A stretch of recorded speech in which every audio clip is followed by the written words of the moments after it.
Hii ni Maisha Kamili, tutakufungulia Biblia uyaone maisha. Karibu sana ndugu mfuatiliaji na mtazamaji kipindi chetu hiki. Tuko tuna somo zuri ambalo tulikuwa tunaangalia somo la ngapi? Tulikuwa somo la 11. Tulikuwa tunaangalia kwa tunamaliza sisi ni wapi? wa mbinguni. Sisi ni wa mbinguni na tunaishi pamoja na Kristo. Yeah. Basi leo tuko siku ya Ijumaa, tunakwenda kutoa hitimisho, lakini swali nikwalike kabla kwanza tuweze kupata upi. Tuombe. Baba yetu mwema, Mungu mtakatifu, jina lako litukuzwe. Asante kwa kutembea nasi wiki nzima, na leo siku ya mwisho tunapoendelea kwenye kujibu ya maswali, tunakusihi uwe katikati yetu, nena nasi, na unaponena nasi tunamkumbuka huyu anayetufuatilia. Nenda naye, mpe usikivu apate kuelewa sasa na mapenzi yako, katika jina la Yesu Kristo, amina. Amina. Maswali ya kutafakari.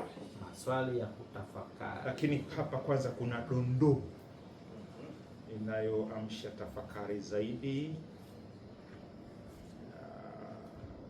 Anasema Roho wa Mungu hii siku ya Ijumaa anapotawala moyo na akili,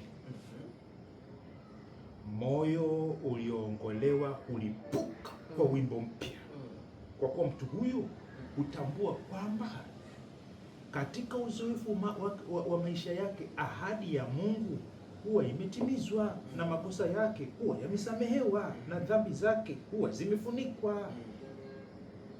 Huwa ameonyesha kumwendea Mungu kwa toba kwa ajili ya kuivunja sheria ya Mungu na imani kwa Yesu aliyekufa ili mwanadamu ahesabiwe haki. Na ananukuu sasa Warumi 5:1, basi tukihesabiwa haki itokayo na imani tuna amani kwa Mungu kwa njia ya Bwana wetu Yesu Kristo. Kwani wimbo mwisho kunukuu, kwani wimbo usilipuke.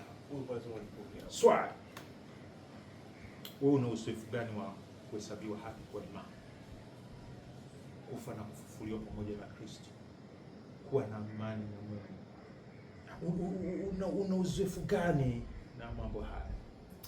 Uzoefu mambo ya moyoni. Sasa uzoefu nao kuhesabiwa haki kwa imani.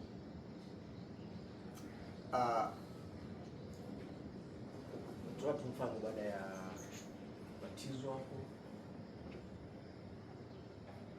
nilikuwa na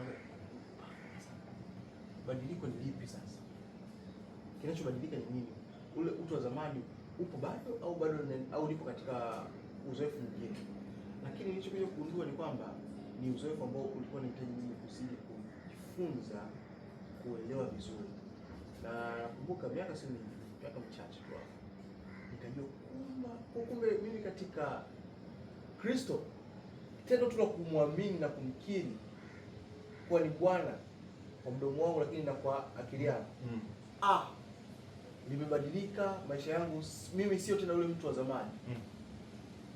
Ilikanipatia ujasiri kuenenda sio tena kwa maisha ya zamani ambayo nilikuwa najiona bado bora kama niko kule.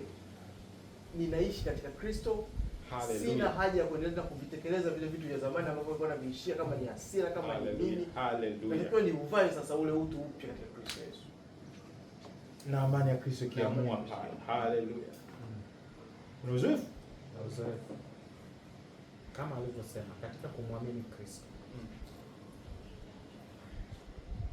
Nimeamini kwamba nilizikwa naye. Yes. Nikafufuka naye. Yes. Nilipofufuka dhambi zangu zilibaki. Nikafufuka mtu mwingine mwenye utu upya. Sina hatia yoyote. Niko huru. Amen. Siogopi chochote. Amen. Maana utu ule wa dhambi umeisha. Na anaendelea kunikamilisha. Kwa hiyo ujasiri wangu ni kwamba sina hatia, kwa imani niko huru. Amen. Umehesabiwa haki. Nimehesabiwa haki. Haleluya. Natamani kusikia kutoka kwako pia. Ndio gani mambo mazuri sana unapompokea Kristo Yesu, wimbo unalipuka moyoni, amani inajaa. Sawa sawa. Twende. Tumejifunza kuishi kwa mtazamo wa mbinguni. Wakolosai 3 mstari wa 1 mpaka 4 kwamba tulifufuliwa pamoja na Kristo, na kama Kristo alivyoketi pamoja na Baba yake kwenye kiti cha enzi, na sisi tu uhai wetu umefichwa pamoja na Kristo katika Mungu. Kwa hiyo tunatakiwa kuishi hapa duniani kama watu wa mbinguni. Sasa tunapoishi na mtazamo huo,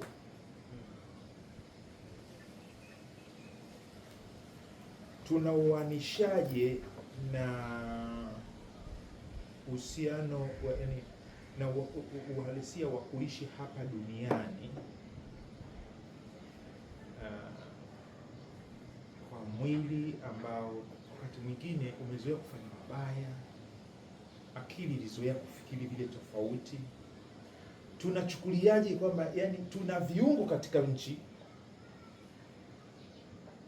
vya tamaa, vya ghadhabu na vilitumika namna hiyo, lakini sisi asili yetu iko kule juu. Tunawezaje kuchukulia kwa usawa, yani kwamba hatuishi katika mwili, tunaishi katika utu mpya?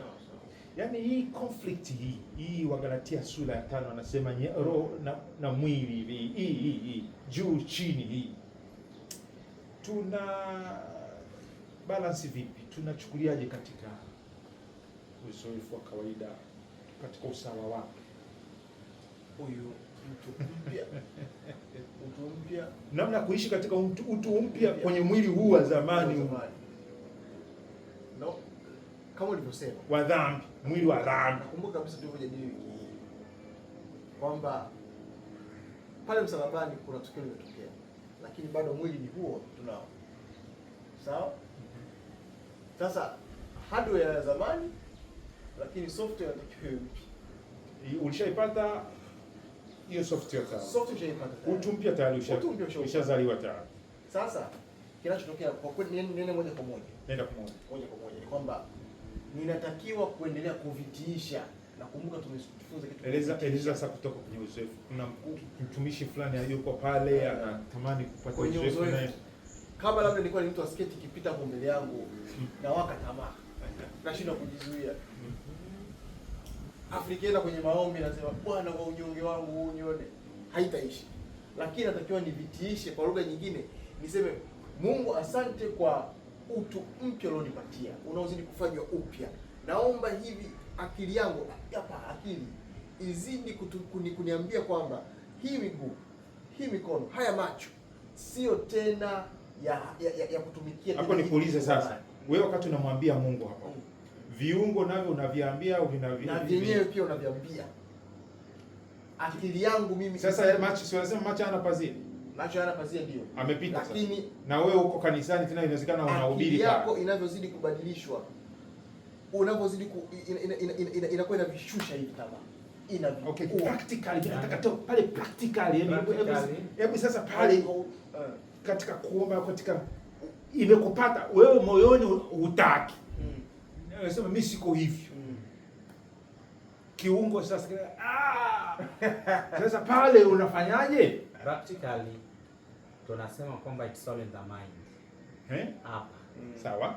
Kwa hiyo sasa ukidili na hapa kwamba ni kitu cha kawaida. Sasa practically unadili vipi? Kitu cha kawaida wakati ni wa maana, ukimwangalia na mke wako unaona kama huyu, au unaangalia pembeni au unakuepesha jicho.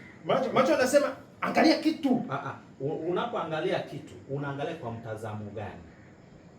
Utaangalia sketi, utaangalia kama mtazamo wa dada. Upo kanisani, wale ni dada zetu. Sasa ile mawazo yale mabaya yale ya tamaa yanapokuja sasa, yanakuja sio kama eti yale mawazo mabaya hayawezi kuja kwa dada yako. Ukiwa kwenye mwili huu hawezi kuja. Ukiwa katika mwili huu wa dhambi. Uko ndani ya Kristo Yesu na kweli unaishi mbinguni pamoja na Kristo kule aliko. Lakini huko hapa amepita na huu mwili kwa kuwa mawazo umeshtuka. Ukawaka tamaa. Wewe aushtukage wewe mtumishi wa Mungu, tuseme ukweli. Au kwa sababu tuko kwenye kamera? Sio kama tuko kwenye kamera. Anajua angaliwa. Yaani ndoa yako iko salama, naomba tuzungumze tu ukweli, tusaidiane hapa. Wewe mwili unasema ushtuke. Mwili unashtuka. Amekusema, unasema wanaongea kwenye simu hapa, anakusengenya kama roho haiumi pale kwa pale haiumi pale. Roho inauma. Lakini mwili unasema mjibu. Huu ndio mwili unasema hivyo. Sasa ndio unapambana na mwili. Kiungo sasa pale unafanyaje? Unakifishaje? Mimi sio wa hapa. Mimi ni wa ndio nakiambia. Unakiaddress pia. Okay. Kwa hiyo kinatii. Kwa hiyo ukikemea kinatii, mamlaka nacho, kinakufa. Utawala juu yake unayo. Una uzoefu. Kinakufa. Una uzoefu, ushawahi kukemea kikaishi? Ndio. Bwana Yesu asifiwe. Amina. Unajua nataka tufikie na wewe practically kwa upande wako. Hallelujah. I said nina uzoefu. Ninyi naona mnaogopa. Nikiwa kwenye ndoa hiyo. Tena anayepita mbele yangu au anayejisemesha au anayelegeza macho yanaita inajibu, mwili unajibu. Ila ndio unapomshangaa wewe, mimi nasema wewe unajua ulishakufa. Nyamaza kabisa. Nimefanya agano na macho yangu, sitamwangalia mwanamke. Shindwa kwa jina la Yesu. Amina. Alafu nafanya kwa ukali, maana yeye anaanzaga kidogo. Unajua inaanzaga kidogo. Mimi ninamshukia kwa ukali wote. Unajua ukitaka kuua, uui kidogo, unachinja, unashia damu inachukia. Unahakikisha unachinja mara moja kwa moja. Amina. Chinja mpaka nikimuona vile mwili haushtuki. Yaani naomba na ngoa mpaka nikimwangalia hivi namuona wa kawaida. Hapo nasema hayo mwili kale kamekufa. Hata uchungu ukija namna ile, mtu amenidharau. Wewe ndio unaona ndugu yangu alizungumza habari ya dharau. Amekudharau ile mbaya. Uzoefu ni huu. Nasema, kwani wewe ni nani? Bwana Yesu yeye ananiangaliaje? Wewe unaniangaliaje? Bwana msamehe, hajua litendalo. Na uchungu kama umekuja ukanivaa hapa, nasema wewe toka. Mimi haunihusu. Kwa jina, kwa damu ile ya Yesu inafanyaje? Sasa mimi nadhani tungeishia hapa.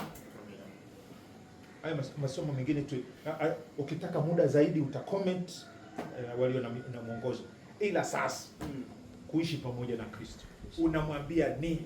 Mimi ni wa juu. Ndio najidai mbele ya kamera. Mimi ni wa juu. Wewe neno la mwisho. Neno la mwisho. Katika Kristo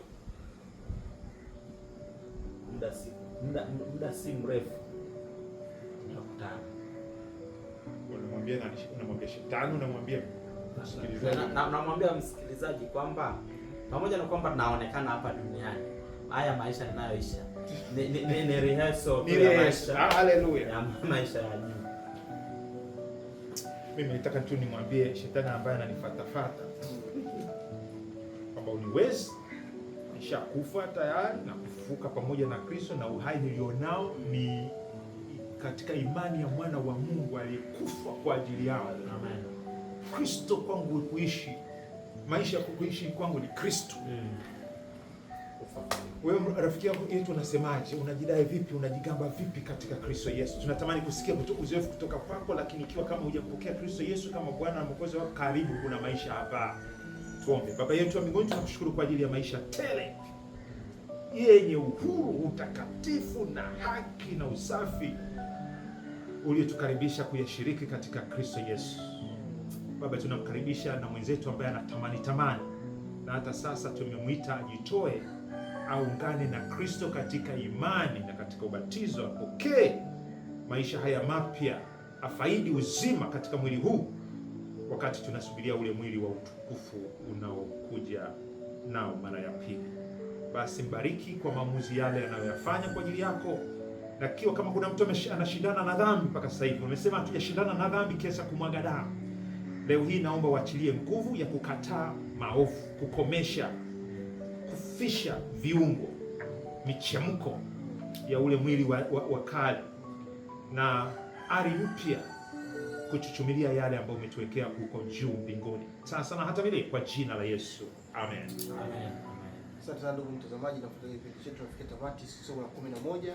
Wiki ijayo tunaangalia somo la 12. Kuishi pamoja sisi kwa sisi. Nimependa. Mimi ni Arnold Rubinza na mimi ni Enos Makalindile, Dar es Salaam. hapa Dar es Salaam tunakuletea vipindi hivi. Karibu sana.